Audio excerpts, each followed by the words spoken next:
Dans son rapport, le CSR envisage 3 scénarios concernant la part de PIB investie dans les retraites. Un statu quo, une baisse ou une augmentation à plus long terme si le niveau de vie des retraités diminue trop fortement. Cependant, dans la synthèse que l'on retrouve en fin de rapport, la troisième hypothèse n'est pas reformulée. Les journalistes politiques, reprenant ce rapport, ne parlent donc jamais de ce scénario, envisagé par le CSR, ce qui est plus que problématique, car leur rôle est d'informer au mieux la population pour qu'elle puisse prendre une position éclairée sur un sujet donné, et donc dans le cas présent, sur le système des retraites. De toute façon, la plupart des médias ne lisent probablement même pas la synthèse du CSR, et se contentent de reprendre le communiqué de presse de Matignon, et donc la parole gouvernementale. Pourtant, à la fin du rapport du comité de suivi des retraites, le jury citoyen, dont je fais partie, a également une place pour s'exprimer, et je vais donc me faire ici l'écho de nos positions. Nous avons tout d'abord fait remonter auprès du CSR l'optimisme des hypothèses du corps concernant la productivité. Tous leurs travaux se basent sur des hypothèses de croissance comprises entre 1 et 2% pour les 50 ans à venir, ce qui semble être à contresens de l'évolution de la croissance, qui ne fait que diminuer depuis 40 ans, et il serait donc sage d'inclure des scénarios sans croissance, voire décroissants. Ensuite, nous avons questionné notre utilité, les remarques de notre précédente session n'ayant presque pas été écoutées par le corps et encore moins été reprises par le gouvernement. Quel est l'intérêt d'inclure les citoyens dans de telles instances, je pense également ici à la Convention citoyenne pour le climat, si notre avis est ensuite ignoré par les autorités en place.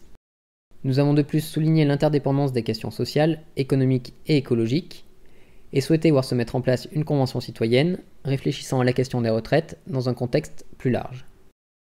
Nous préconisons par ailleurs un référendum à l'issue de cette réflexion pour qu'un débat national se mette en place sur la question des retraites et que les Français définissent eux-mêmes le mode de financement et le besoin ou non d'harmonisation de celle-ci. Concernant l'équilibre financier, nous avons estimé que les hypothèses présentées étaient optimistes, comme je le disais, mais que dans le cadre de ces hypothèses, aucune mesure d'équilibrage n'était nécessaire. Enfin, nous avons constaté une dégradation importante du niveau de vie relatif des retraités dans les projections, ce qui pose un problème d'équité entre les générations. Et nous avons fait remarquer que les analyses basées sur des moyennes ne permettaient pas réellement d'appréhender la question de l'équité entre femmes et hommes, entre générations et selon le parcours de vie professionnel. Je tenais à faire cette 4e vidéo sur les retraites pour mettre un peu en lumière l'avis des citoyens qui est trop peu relayé par les médias.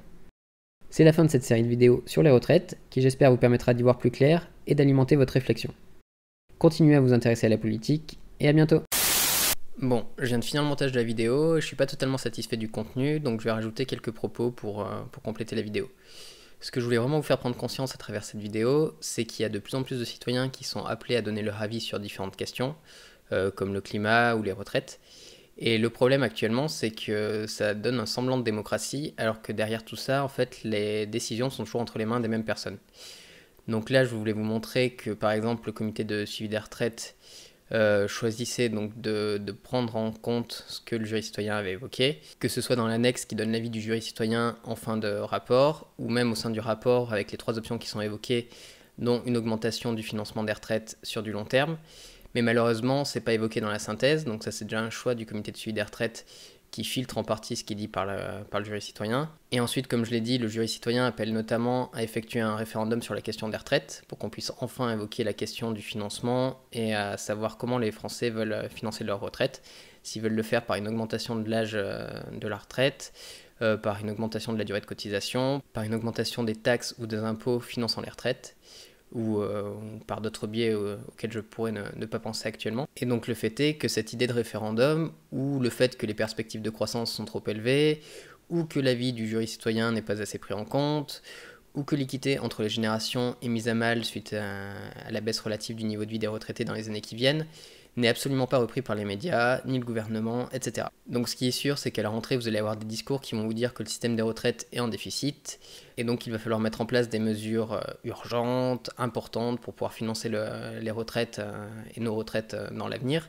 Alors que ce qui ressort vraiment du comité de suivi des retraites et du conseil d'orientation des retraites, dans leur rapport, c'est clairement que le système est équilibré via les réformes qui ont été prises lors des 20 dernières années. C'est pour ça que dans les dernières vidéos, j'ai essayé de revenir sur ce qui avait été fait auparavant, pour bien que vous compreniez qu'il y a déjà beaucoup de mesures qui ont été prises par le passé, qui ont permis d'équilibrer le système des retraites. Donc actuellement, la question qui pourrait se poser, c'est effectivement de simplifier le système des retraites, mais le simplifier, ça ne veut pas forcément dire mettre un système par points. Le système par points, c'est clairement quelque chose qui va permettre de réduire le niveau de vie des retraités dans l'avenir. Donc ça, il faut absolument lutter contre. Ce qui est important aujourd'hui, c'est vraiment de clarifier. Clarifier pourquoi certains régimes sont différents des autres. Et là, je pense que les Français comprendraient parfaitement que ces régimes spéciaux ne sont pas des privilèges, mais sont simplement des acquis sociaux qu'il faudrait partager au plus grand nombre d'ailleurs, et qu'il ne faut absolument pas simplifier le système des retraites pour baisser le niveau des retraites et les conditions de retraite de chacun vers le bas. Donc voilà, c'est un peu tout ce que je voulais faire remonter dans cette vidéo. Je trouve que ça ressort mal, c'est trop sérieux, c'est pas assez entraînant. Donc voilà, je fais cette conclusion de vidéo qui est presque aussi longue que la vidéo en elle-même. Mais ça me permet également de revenir donc sur un peu le projet de ces 4 vidéos. Donc il va vraiment vous présenter comment le système des retraites s'était mis en place, avec une absence totale d'initiative de l'État pendant de longues années qui a fait que les régimes spéciaux sont apparus. Et maintenant, l'État voudrait revenir sur ces régimes spéciaux alors qu'il en est responsable à la base. Alors pas forcément la Ve République, pas forcément Macron, mais l'État en tant que tel n'a pas pris sa responsabilité de la gestion des personnes âgées avant 1945.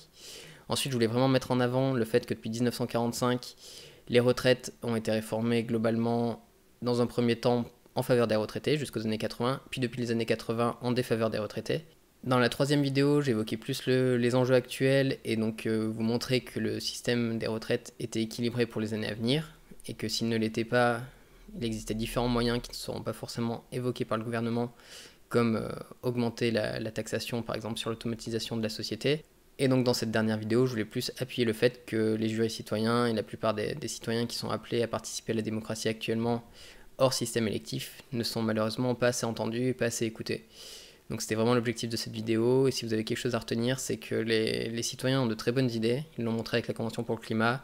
Je peux vous dire que le jury citoyen sur les retraites a également des très bonnes idées. Je vous ai résumé le rapport, je vous invite à aller le lire en détail pour voir tout ce que le jury citoyen propose, et tout ce que le comité de suivi des retraites également propose, et comprendre un peu mieux les enjeux qui sont derrière les retraites. Mais donc voilà, globalement, les citoyens ont de bonnes idées, mais on ne les écoute pas. C'était vraiment le message que je voulais faire passer. D'où la fin de cette vidéo où je monte ma frimousse. Je vous redis à bientôt, je vous incite à partager mes vidéos si vous les aimez, ça m'aidera vraiment. Là j'essaie de développer la chaîne et ça stagne un peu en ce moment, donc essayez de partager, faire connaître la chaîne si le contenu vous plaît. Je vous incite à continuer à vous intéresser à la politique et je vous redis une nouvelle fois à bientôt.